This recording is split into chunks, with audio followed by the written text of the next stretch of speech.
A mischievous young man from Banstead, David Walliams went on to become a children's book bestseller. Comedian, TV judge, writer, and creator of headlines are just a few of his roles throughout the years. Consistently shocking individuals. On occasion, he acts irrationally and wildly. At other times, it's kind and considerate. His career has been built on making people laugh and trying new things, regardless of whether they love him or find him too much. A story about coming back stronger and making connections with people through humor lies beneath all the famous faces and the fame itself. David's background, early years, and work in television and literature.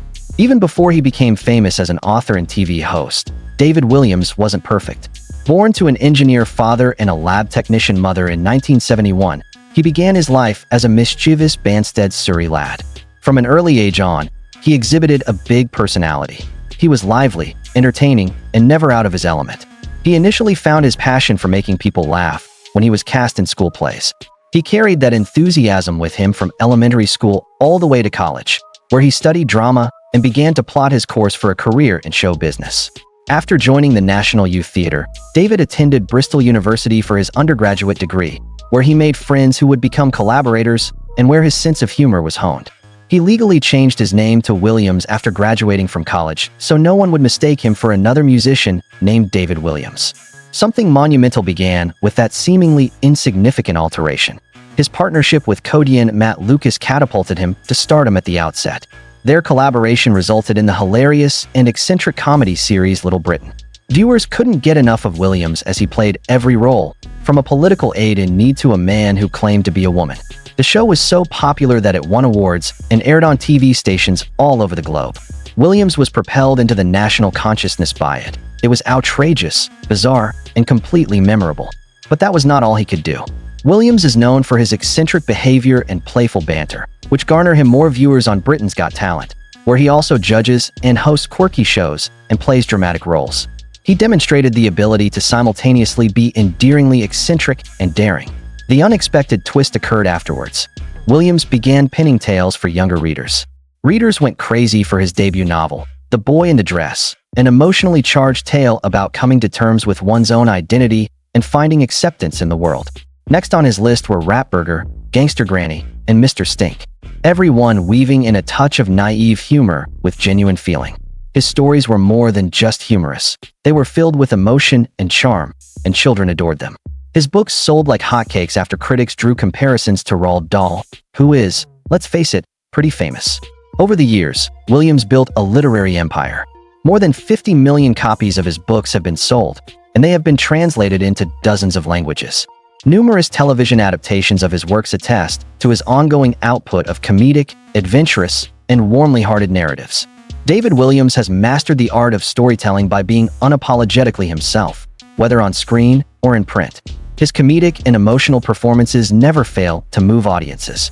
In David's private life, comedy and television have not been the only parts of David Walliams' life. He has also experienced some very difficult times. Peter, his father, died of aggressive liver cancer in 2007, and he claims that the experience changed him. The experience made him stronger, but it also scarred him and altered his perspective on life.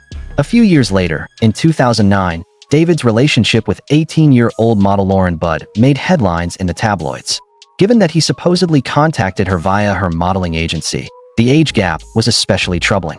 He dated Dutch supermodel Lara Stone shortly after that romance ended. Things moved along quickly.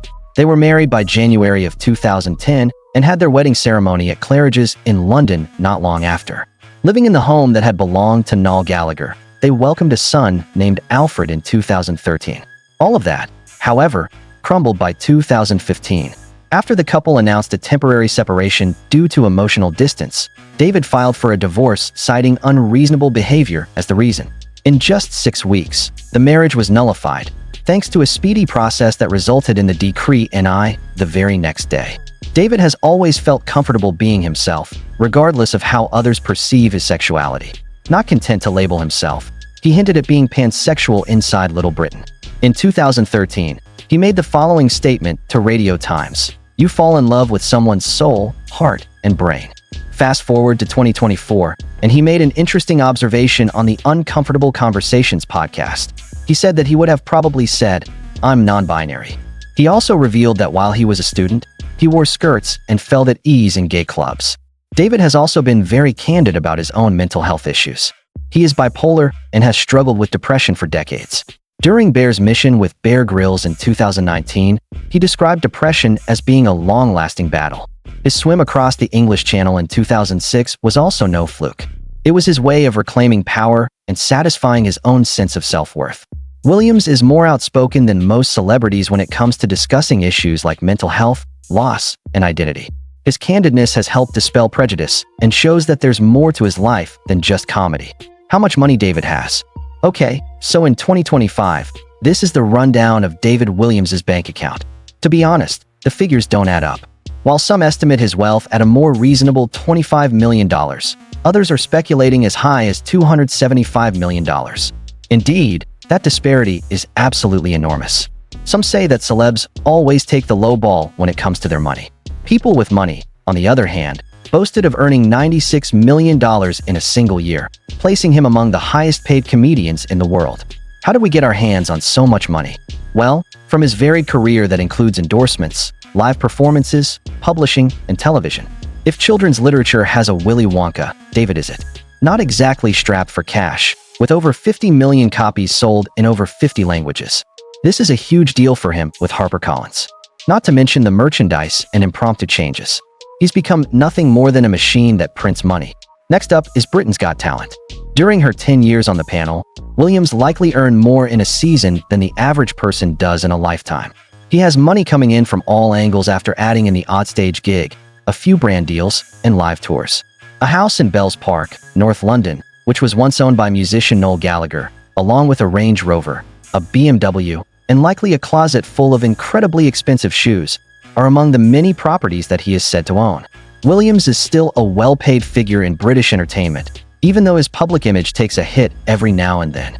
He was able to transition from sketch comedian to best-selling author and charitable public figure, and his financial success is a reflection of his popularity across multiple platforms. Leaked derogatory and sexually explicit remarks. In November of 2022, the man who became famous for his comedic children's book writing and general kid-friendly personality, David Wally, unexpectedly finds himself in the eye of a tabloid storm. A leak occurred at the London Palladium regarding the transcripts of the Britain's Got Talent auditions. And now for the catch. His customary stage antics weren't at issue. Not at all. Someone taped him talking about stuff that makes you wonder, with a combination of crudeness and honesty. He basically used the term cod to describe an older contestant, which is the type of language that could be picked up by an unintentional microphone. The situation is deteriorating. Regarding a female contestant, he made some rather obscene remarks. Expressions such as, "She thinks you want to underscore her, but you don't. I had a bit of a boner." Truly sophisticated. The production crew apparently transcribed everything, even though it was meant to remain behind the scenes as studio chatter between takes. Perhaps it's easier to let your guard down when you're famous. Everything fell into disarray as soon as the news broke. Walliams issued a public apology, explaining that the remarks were the result of an unintentional private discussion. He made an effort to dismiss them as harmless remarks, claiming he had no malicious intent. It was irrelevant. A harsh and immediate response ensued. Due to the judge's absolute power and the participants' near total subordination to them, the "just kidding" argument failed to convince.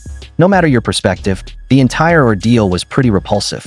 After that, we can go on to the main topic. How are talent show contestants actually treated? What sets explicit harassment apart from edgy humor?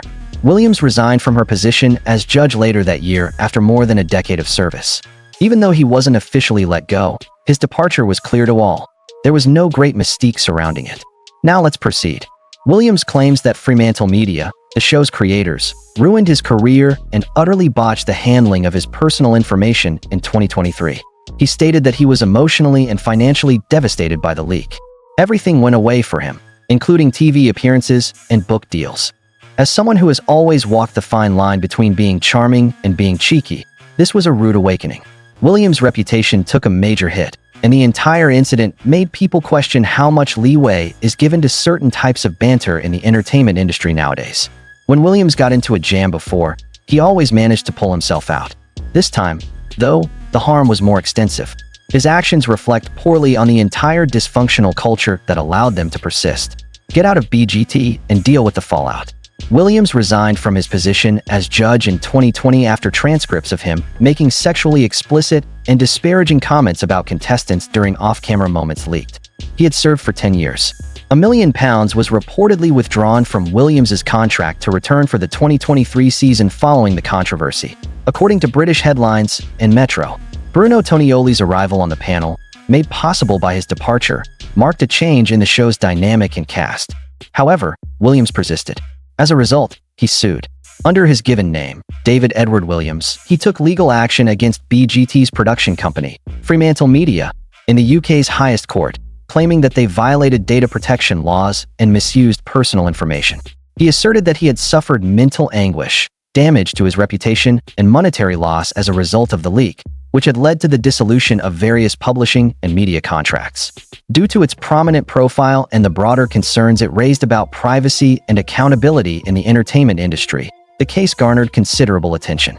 Williams originally sought damages of £10 million, arguing that the statements leaked, recorded by studio microphones and transcribed by staff, should never have been released to the public. In November 2023, the parties reached an out-of-court settlement worth £5 million. In addition to expressing formal regret, Fremantle promised to examine its own practices for handling backstage recordings. A watershed moment in Williams' career came when he left BGT.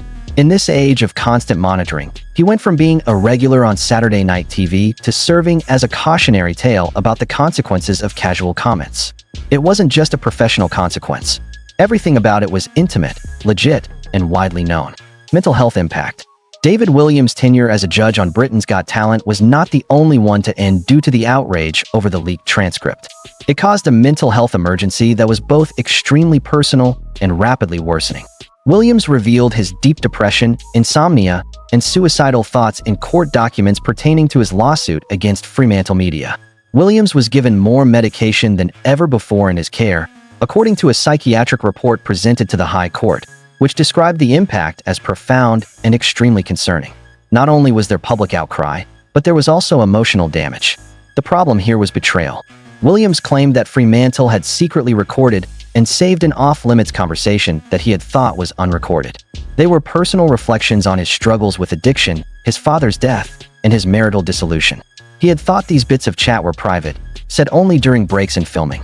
In their place, they were documented and preserved, and in due time, they were made public. Williams recalled how humiliated and exposed he felt when the leak undermined his artistic self-esteem and confidence. He said he lost his humor as a result of what happened. A tragic end for someone whose livelihood is predicated on their charisma and stage presence. The professional consequences followed the psychological damage. He experienced a significant decrease in earnings, as well as the cancellation of TV bookings and book contracts. The lawsuit did ultimately settle for $5 million. But Williams maintained that the psychological damage persisted even after the verdict. As the scandal served as a sobering reminder, it highlighted how vulnerable people's mental health is when they are the center of attention. Williams had more than just his reputation tarnished. It had an impact on his health, his job, and his faith in the industry he had helped establish. It was very personal. Resolution reached with production company. After an extremely public court battle that began with the publication of off-camera comments made during the 2020 auditions, David Williams finally settled with Fremantle, the production company behind Britain's Got Talent, in November 2023. Following public outcry over sexually suggestive and insulting remarks in leaked transcripts published in 2022, Williams resigned from her position as a judge after 10 years on the show. Williams, using his given name, David Edward Williams, sued Fremantle for violating data protection laws in the United Kingdom and misusing customer information. He said that he had captured private conversations that he had never intended to be broadcasted publicly because he had left his microphone on by accident during breaks. Claiming that the recordings had devastated him emotionally and tarnished his reputation, leading to the loss of publishing and media contracts, he sued for damages. As part of the settlement, Metro issued a public apology and paid Fremantle 7 figures to end the dispute. Reports put the figure in the millions, though it was not officially announced.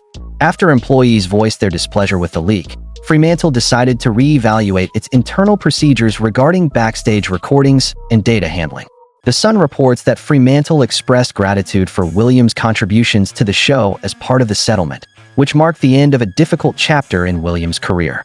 Despite the fact that the scandal had already altered public opinion of him, the settlement enabled both parties to move on from the matter, with Walliams receiving formal compensation for the harm he had caused and Fremantle taking steps to prevent a recurrence.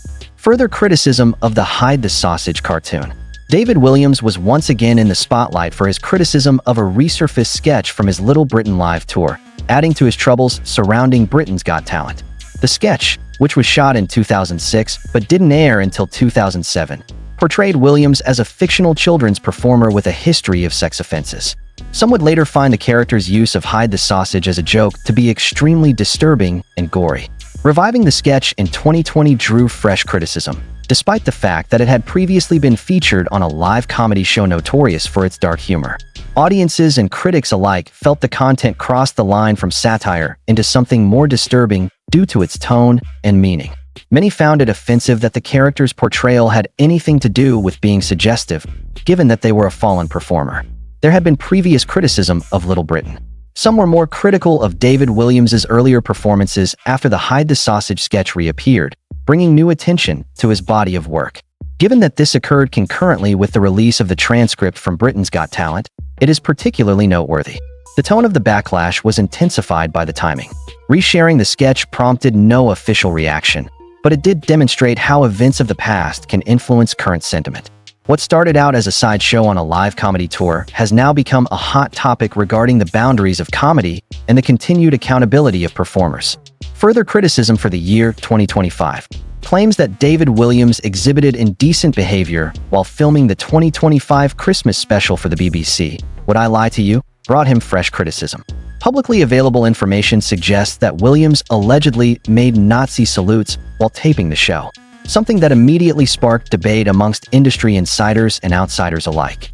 Many found the action offensive, and its heavy historical baggage made people wonder if such behavior belongs in a mainstream entertainment setting.